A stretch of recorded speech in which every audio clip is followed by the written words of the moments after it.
There's a room in my house that only appears at 3:33 a.m.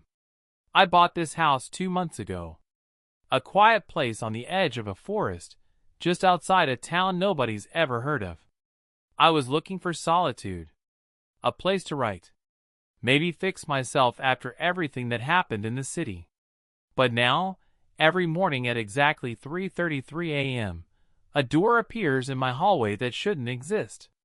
It's not a hallucination. I'm not dreaming. I've touched the doorknob. I've even opened it. What's inside isn't real. Or maybe it's too real. The first night, I couldn't sleep.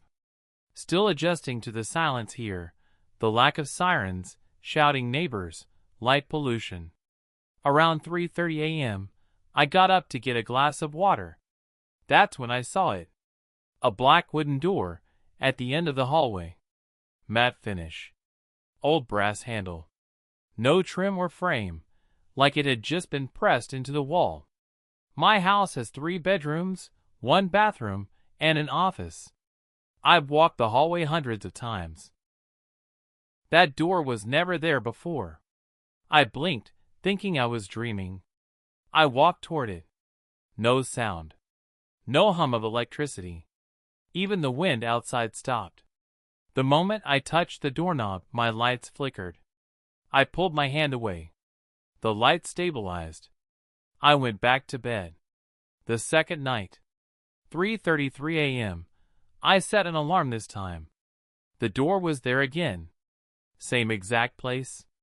Only now, there was a faint red light spilling out from underneath. I turned on every light in the hallway, grabbed a knife from the kitchen, and approached. My hands were shaking. I told myself it was a dream again, a trick of my exhausted mind. I opened the door. It didn't lead to a room. It led to a staircase, going down endlessly. Carved into stone. Wet walls. Echoes of something dripping far below. I shut the door. The next morning, it was gone again. I placed a mirror across the wall where it had appeared, just to check myself. No seam, no hinges, no outline. The third night, I went in. I won't lie. I was terrified. But I'm also a writer. I need to understand things. I waited until 3:33 a.m. The door appeared. This time, the red light was brighter. The air felt thicker. And something inside was humming. I opened it. Stepped in. The air shifted. Behind me, the door didn't close. It vanished. Just gone. I was trapped.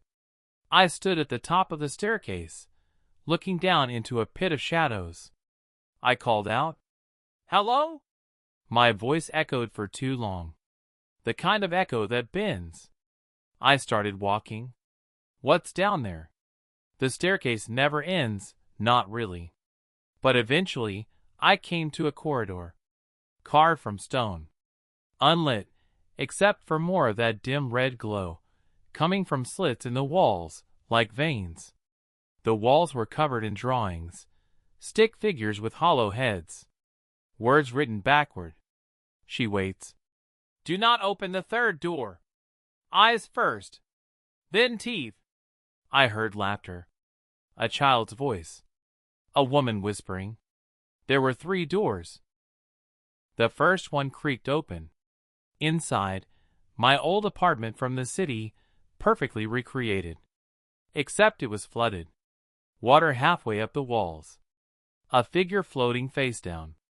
The second door revealed a hospital room. My mother was there, alive. Smiling. But she's been dead for 5 years. The third door. I didn't open. Because on it, someone had nailed a mirror. And in the reflection, I wasn't me. I was something else. I escaped, I think. I ran. Ran back up the stairs. But they were wrong now. Endless in the other direction. Up was down. The walls pulsed. But then, something whispered directly behind me. He's watching. And I woke up. In bed. Like it never happened. But it did happen. There was mud on my feet. My journal was open to a page I never wrote. You shouldn't have opened the first door. The hallway wall where the door appears is now warm to the touch at night. It vibrates, like something is waiting to break through. Last night, I heard scratching. Why I'm writing this? I'm afraid it's not my house anymore. The door appears earlier now. 3:21, then 3:12. And yesterday, it never disappeared. It's just there. Always. My reflection in the mirror has started to lag. I blink, it doesn't. It started smiling when I'm not. I haven't opened the third door. I'm not that stupid. But last night, I woke up to find myself standing in front of it. Hand on the knob. If anyone has heard of something like this, please help me. I think whatever's behind that third door wants out. And it looks just like me. There's a room in my house that only appears at 3:33 a.m. Part 2. The mirror door. The third door is open. I didn't open it. At least, I don't remember doing it. But last night, I woke up again standing at the bottom of the stone stairway. The air was heavy, warm, wet, metallic. And the third door, the one with a mirror nailed to it, was ajar. Just an inch. Enough to see blackness beyond it. Not darkness. Blackness. Like the concept of nothing stretched across eternity. No floor, no walls. Just void. But in the reflection on the mirror, the room was full. Not with furniture. With people. Standing motionless. Every single one of them was me. Dozens of versions of me. Eyes closed. Barefoot. Faces slack. And one of them, in the very center, smiled. I ran again. But the staircase had changed. The walls were covered in mirrors now, and in every reflection, my doubles turned slowly to watch me go. The unraveling. Since that night, things are different in the house. Time doesn't flow right anymore. The door now appears at random hours. 9:04 p.m. noon. 2:46 a.m. Once in broad daylight. And sometimes, it doesn't disappear at all. My clocks freeze at 3:33 and stay there until I look away. My reflection moves on its own now. If I walk past a window, I catch glimpses of myself standing perfectly still. Watching. Smiling. One night, I watched myself sleep from across the room. Let that sink in. I was lying in bed. But I was also standing next to the bed. Breathing. Tilting my head slowly. The message. I found a message on my bathroom mirror. Written in the condensation after a shower. It's not your house anymore. It's his. I don't know who he is. But I think he's the one behind the third door. And I think the versions of me inside that room are shells, vessels, waiting to be used. Sometimes, I hear my own voice whispering to me from places it shouldn't come from. Behind the TV. In the sink drain. Under my bed. It says things like, "You're almost ready. Don't fight it. The door was never meant to be closed. Tonight, I'm going to do something reckless. I'm going to go inside the third room. Fully. I've packed a flashlight, a rope, a journal, and a body cam I ordered online. If I'm not myself when I come back, or if I don't come back, I'm going to upload the footage remotely to a secure server. I'm writing this now as proof. A record. Something the house can't erase.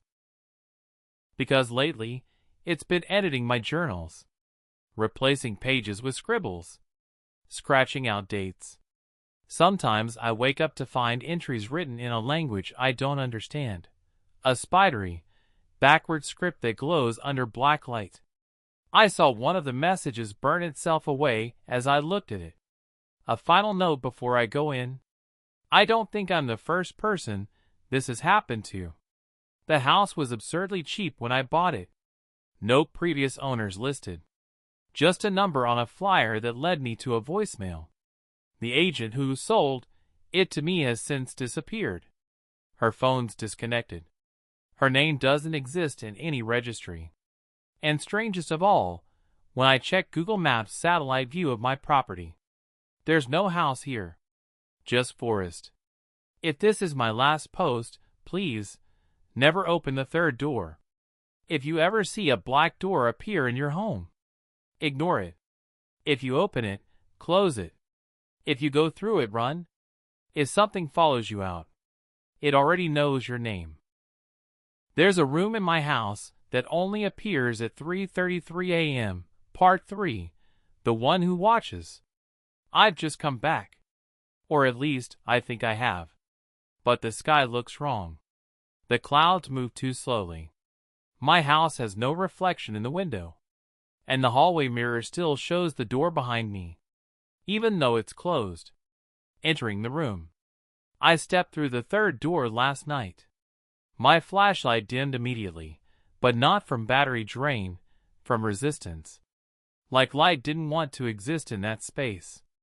The floor beneath me disappeared the moment I crossed the threshold. I didn't fall. I just floated, suspended in total blackness. No sound. No temperature. Until something clicked, like a camera shutter deep in my mind. And then I saw them.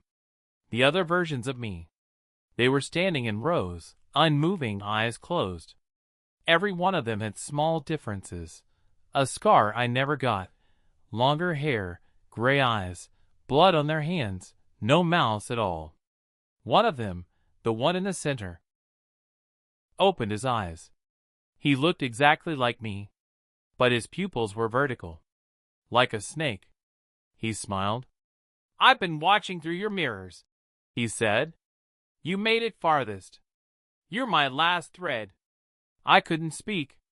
My voice didn't work. But he heard me. "This house isn't haunted. It's a gateway, built over the in-between. You opened the wrong door." He raised his hand and snapped his fingers. The world shifted. Suddenly I wasn't in the void. I was in my house, but wrong. The walls breathed. The clock spun backward.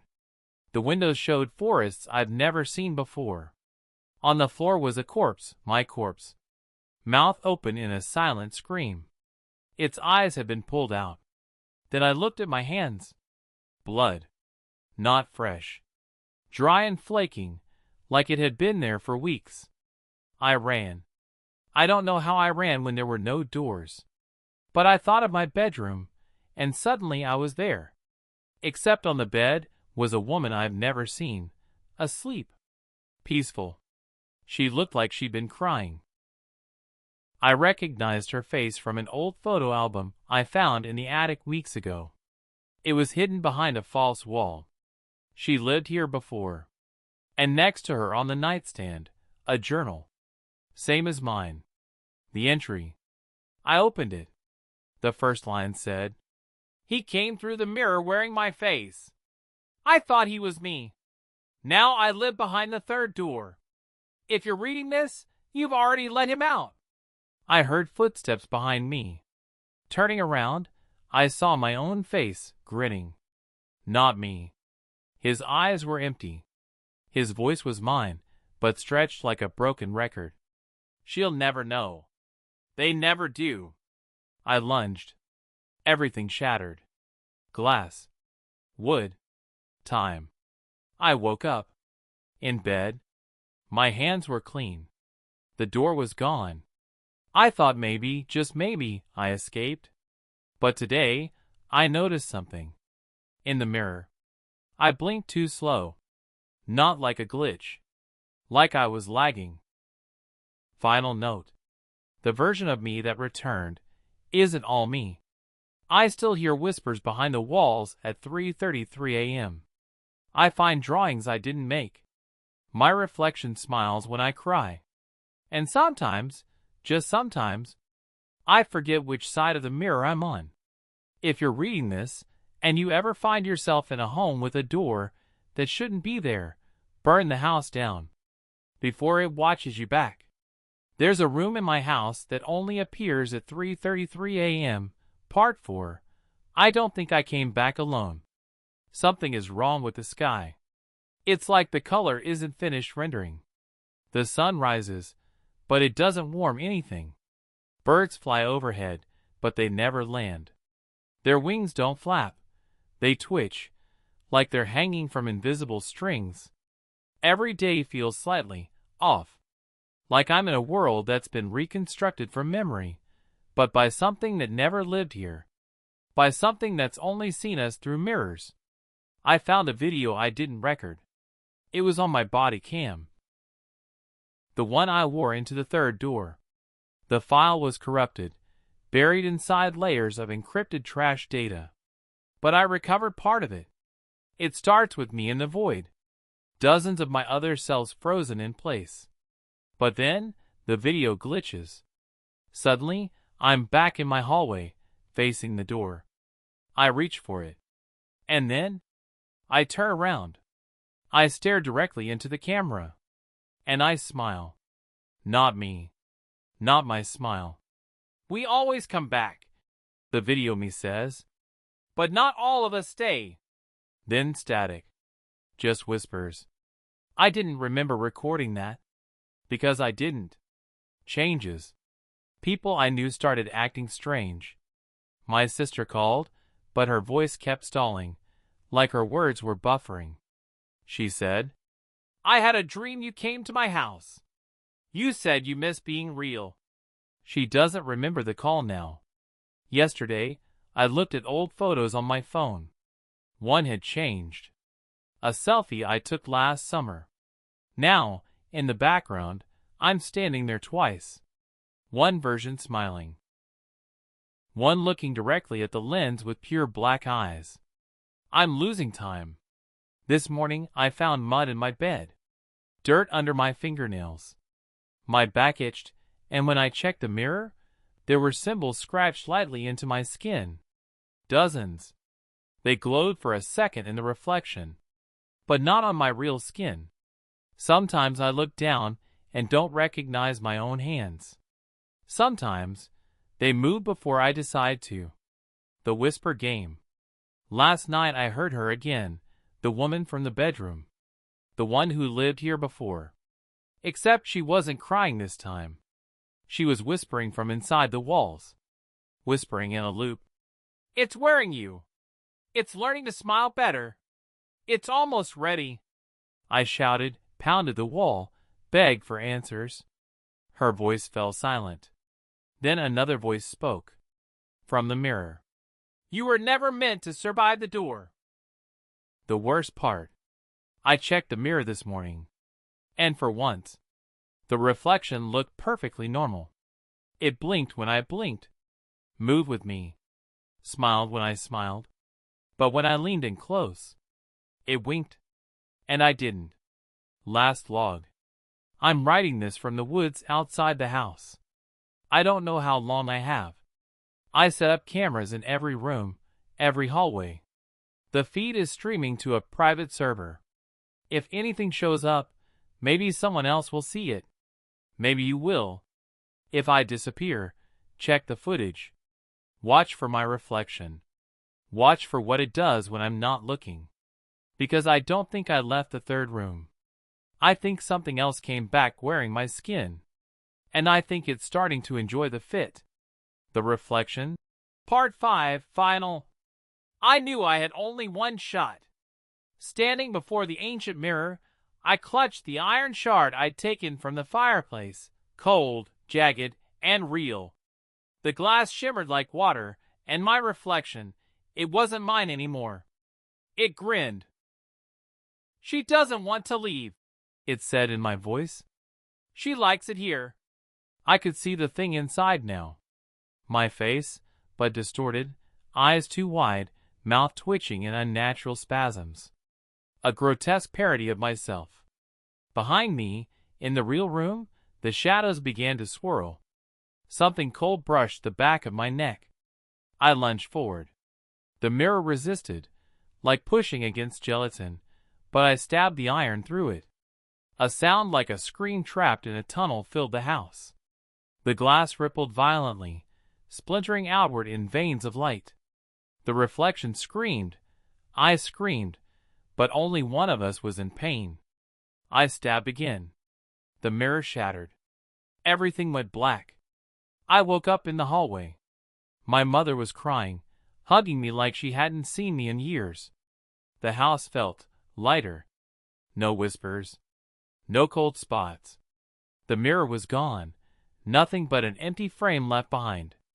They said I'd been sleepwalking, that I'd been missing for 3 days. But I remember everything. Sometimes, when I look into ordinary mirrors, I still catch her, just for a second, watching me, waiting, smiling. And every night since then, I cover every mirror in my room before I sleep. Because I know she's not gone. She's trapped. And mirrors don't forget.